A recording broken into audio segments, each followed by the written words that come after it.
ತಂಡದ ಹೆಸರಿಗೆ ಹಾಕ್ಬೇಕಂತ ಕೇಳ್ಕೊಳ್ತೇನೆ. ಹೋದ್ ಸರಿ ಪ್ರಥಮನ ಏನು ಮಾಡಿಲ್ಲ ಅಂತೆಲ್ಲ ಎಲ್ಲದೆಲ್ಲ ಐತಿ. ಹೌದಿಲ್ಲ? ಅವು ಯಾವುದೂ ಅಣ್ಣನ ಆಶ್ವಾಸನೆ, ಸಂಗೀತ ಅಕ್ಕನ ಆಶ್ವಾಸನೆ. ನಿಮ್ಗೆ ಏನಾದರೂ ಪ್ರಾಬ್ಲಮ್ಸ್ ಇದ್ರೆ ನಿಮ್ಮ ಜಾಗದ ಅಕ್ಕ ತಂಗಿ ಫ್ರೆಂಡ್ಸ್ ಆಗಿ ನಾವು ಸಾಲ್ವ್ ಮಾಡ್ತೀವಿ. ಏನಾದರೂ ಸ್ಟೇಜ್ ಮೇಲೆ ಪರ್ಫಾರ್ಮೆನ್ಸ್ ಮಾಡಬೇಕಾಗಿತ್ತು, ನಮ್ಗೆ ಪ್ರಶಸ್ತಿ ನಾವು ಹೋಗ್ಬೇಕು, ನಾನು ಮಾತಾಡಬೇಕು ಅಂದ್ರೆ ಟೀಚರ್ಸ್ ಬಂದು ಹೇಳೋಕ್ಕಾಗಲ್ಲ, ನಾವು ಮುಂದೆ ಹೇಳ್ಬೋದು. ನಿಮ್ಗೆ ಏನಾದರೂ ಸ್ಪೋರ್ಟ್ಸ್ ಸೈಡ್ ನಮ್ಗೆ ಆರ್ಥಿಕ ದುಬಾರಿ ಆಮೇಲೆ ಏನಾದರೂ ಪ್ರಾಬ್ಲಮ್ಸ್ ಇದ್ದರೆ ನಾವು ಮುಂದೆ ಹೇಳ್ಬೋದು. ಹಂಗೆ ನಿಮ್ಗೆ ಏನಾದರೂ ಆಶ್ವಾಸನೆಗಳು ಕೊಡ್ತಾರವ್ರು ಬೇರೆ ತಂಡದವ್ರು, ಆಮಿಷಕ್ಕೆ ಒಳಗೋಗ್ಬೇಡ್ರಿ. ಆದರೆ ನಾನೊಂದು ಗ್ಯಾರಂಟಿ ಆಶ್ವಾಸನೆ ಕೊಡ್ಲತ್ತೇನೆ. ಏನಂತಂದ್ರೆ ನನ್ನ ಶಾಲೆಯನ್ನು ಆದಷ್ಟು ಸ್ವಚ್ಛವಾಗಿ ಇಟ್ಕೊಳ್ತೀನಿ, ಹಾಗೂ ಶಿಸ್ತಿನಿಂದ ಇಟ್ಕೊಳ್ಳೋಕೆ ಟ್ರೈ ಮಾಡ್ತೇನೆ. ಆದ್ದರಿಂದ ಭೀ ನಮ್ಮ ಟೀಮಿಗೆ ಓಟ್ ಮಾಡ್ಬೇಕಂತ ಕೇಳ್ಕೊಳತ್ತೇನೆ. ಮತ್ತು ನೀವು ಹೋದ್ ಸರಿ ಆಗಿದ್ರೆ ಹೇಗೆ ಹೌದಿಲ್ಲ? ಈಗ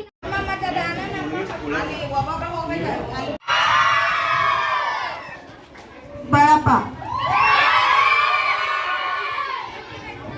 ಪೆನ್ನು ಪೆನ್ನು ಬಳಪ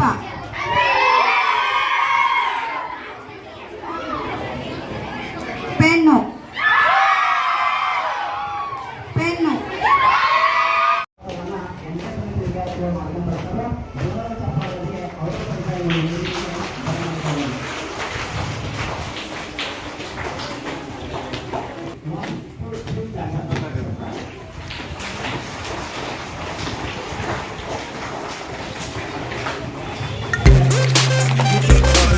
ಅವರನ್ನು ವೇದಿಕೆಗೆ ಬರಮಾಡಿಕೊಳ್ಳುತ್ತಿದೆ.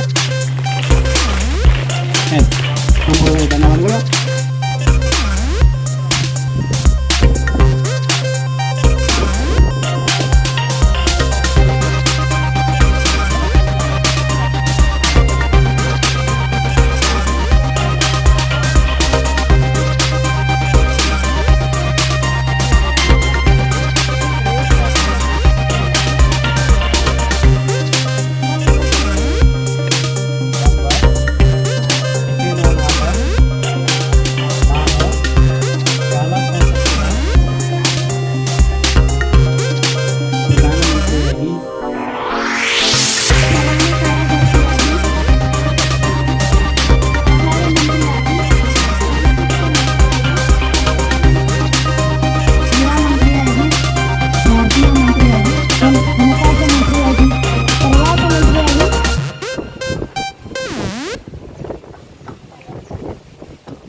ನಾಗಿ